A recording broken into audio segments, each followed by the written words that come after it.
കോഴിക്കോട് ചെമ്പനോടയിൽ കർഷകൻ ആത്മഹത്യ ചെയ്ത കേസിൽ പ്രതിചേർക്കപ്പെട്ട വില്ലേജ് അസിസ്റ്റന്റ് സിലീഷ് തോമസ് കീഴടങ്ങി. അന്വേഷണ ഉദ്യോഗസ്ഥനായ പേരാമ്പ്ര സിഐക്ക് മുമ്പാകെയാണ് സിലീഷ് കീഴടങ്ങിയത്. ഇയാളെ പേരാമ്പ്ര ജുഡീഷ്യൽ 1-ാം ക്ലാസ് മജിസ്ട്രേറ്റ് കോടതി 14 ദിവസത്തേക്ക് റിമാൻഡ് ചെയ്തു.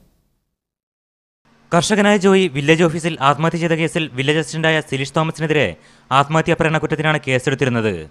തുടർന്ന് ഒളിവിൽ പോയ സിലീഷ് ഇന്നലെ അർദ്ധരാത്രിയോടെ അന്വേഷണ ഉദ്യോഗസ്ഥന് മുന്നിൽ ബന്ധുക്കളോടൊപ്പം എത്തി കീഴടങ്ങി. സിലീഷിനെ ഇന്ന് രാവിലെ പേരാമ്പ്ര താലൂക്ക് ആശുപത്രിയിൽ വൈദ്യപരിശോധനയ്ക്ക് വിധേയനാക്കി. തുടർന്ന് പേരാമ്പ്ര ജുഡീഷ്യൽ 1-ാം ക്ലാസ് മജിസ്ട്രേറ്റ് കോടതിയിൽ ഹാജരാക്കുകയായിരുന്നു. ജോയിയുടെ ഭൂമിയുമായി ബന്ധപ്പെട്ട വിഷയങ്ങളിൽ ക്രമവിരുദ്ധമായ ഒന്നും ചെയ്തിട്ടില്ലെന്ന് സിലീഷ് ചോദ്യം ചെയ്യലിൽ പറഞ്ഞു. ജോയിയോട് വ്യക്തിവൈരാഗ്യം ഉണ്ടായിരുന്നില്ല.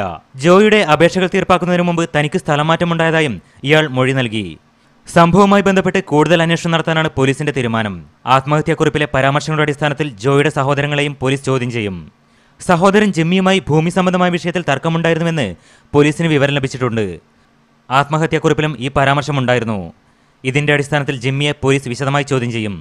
ജോയിയുടെ ഭൂമി സംബന്ധിച്ച റവന്യൂ വകുപ്പിന്റെ കണ്ടെത്തലുകളും പരിശോധിച്ച് മുന്നോട്ട് പോകാനാണ് പോലീസിന്റെ തീരുമാനം. PL Kiran, media 1, Kozhikode.